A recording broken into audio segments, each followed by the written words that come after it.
Tirez sur cette poignée pour ouvrir le capot. Poussez la barrure vers la gauche, puis soulevez le capot. Utilisez la tige pour le faire tenir comme ceci. Vérifiez l'huile du moteur à chaque plein d'essence en tirant sur cette tige jaune. La génératrice se trouve derrière cette porte de coffre. Cette dernière utilise l'essence sans plomb du même réservoir que le moteur. Utilisez la génératrice seulement en camping sauvage. Si la génératrice fonctionne, mais ne fournit pas d'électricité, vérifiez le disjoncteur derrière le panneau.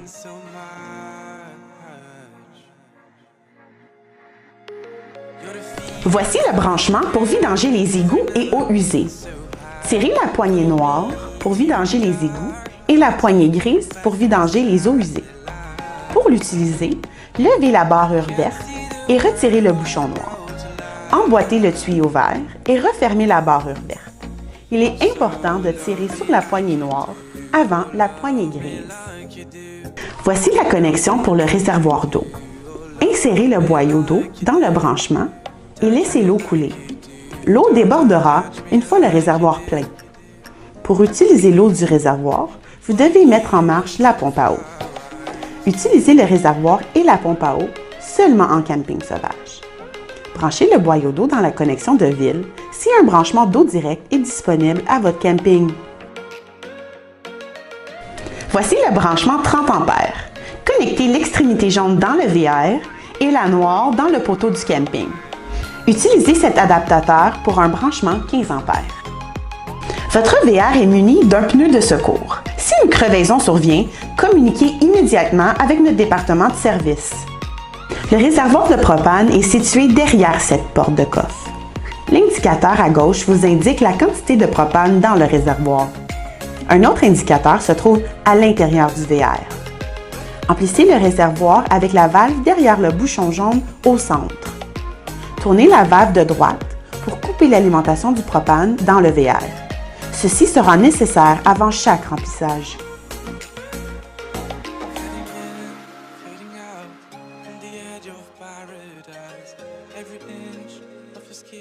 Voici l'interrupteur de l'auvent. Appuyez vers le haut pour ouvrir et vers le bas pour fermer l'auvent.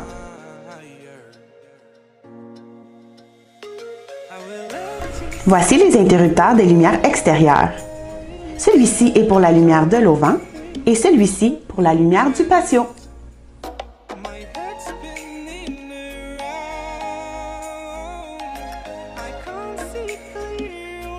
Les indicateurs de gauche indiquent la quantité contenue dans les réservoirs du VR.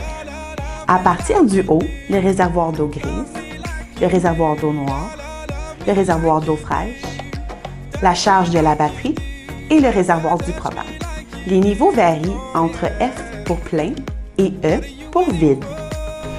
À droite se trouve le compteur de temps ainsi que l'interrupteur pour démarrer la génératrice. Appuyez vers le bas quelques secondes, puis vers le haut Start, jusqu'à ce que la génératrice soit complètement en marche. Au centre, de gauche à droite. Premièrement, l'interrupteur pour le chauffe-eau électrique. Utilisez celui-ci seulement lorsque l'électricité 15 ou 30 A est disponible au camping. Deuxièmement, l'interrupteur pour le chauffe-eau au propane. Utilisez celui-ci en camping sauvage.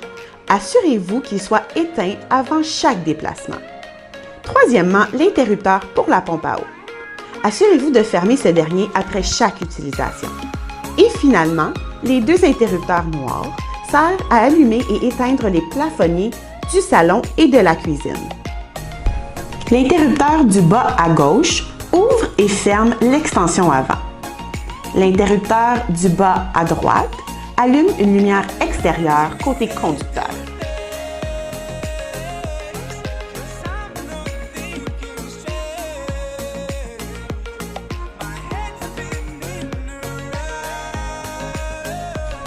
Voici le thermostat. Appuyez sur On/Off pour le mettre en marche. Assurez-vous que le ventilateur fan soit toujours en mode auto. Pour faire fonctionner l'air climatisé, choisissez le mode Cool.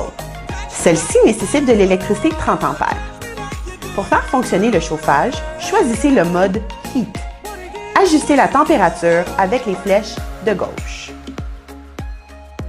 Pour utiliser les ronds de la cuisinière, levez la vitre comme ceci. Tournez le bouton du rond à Light et utilisez le bouton Spark pour allumer le rond.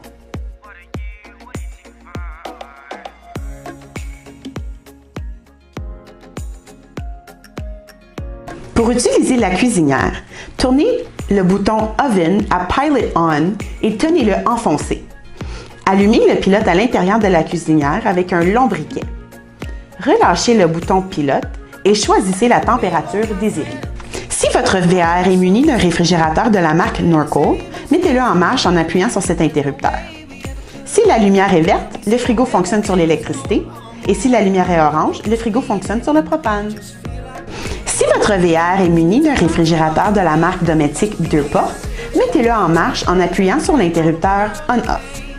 Si la lumière auto s'allume, le frigo choisira automatiquement sa source d'énergie. Si la lumière check s'allume, un problème est survenu. Communiquez avec notre département de service pour de l'assistance. Si votre VR est muni d'un réfrigérateur de la marque Dometic 4 portes, ouvrez les portes du congélateur pour accéder au panneau de contrôle. Appuyez sur l'interrupteur On-Off pour le mettre en marche. Sélectionnez toujours le mode auto. Vous pouvez changer la température à l'intérieur du frigo en utilisant l'interrupteur Temp Set. Il est important que ce frigo soit toujours 100% de niveau. Voici la manette de la télévision, la manette de la radio de maison et la manette de la radio de l'habitacle.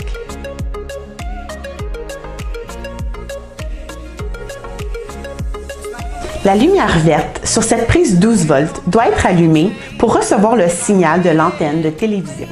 Vous devez faire un balayage de chaînes après chaque déplacement pour capter le maximum de chaînes de télévision. Pour faire le balayage des chaînes, utilisez la manette et appuyez sur Menu. Voici le menu qui apparaîtra sur l'écran. Utilisez les flèches pour sélectionner le menu Canal.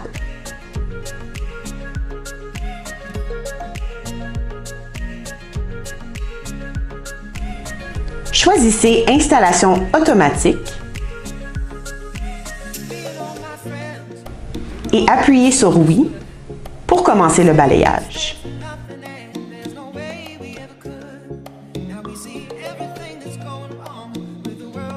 Voici la clé pour le moteur, la manette pour débarrer les portes de l'habitacle, la clé pour débarrer les coffres, et la clé pour débarrer la poignée de côté et la clé pour le loquet de la porte de côté.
Merci d'avoir choisi Cité Caravane pour vos vacances. Nous vous souhaitons un excellent séjour.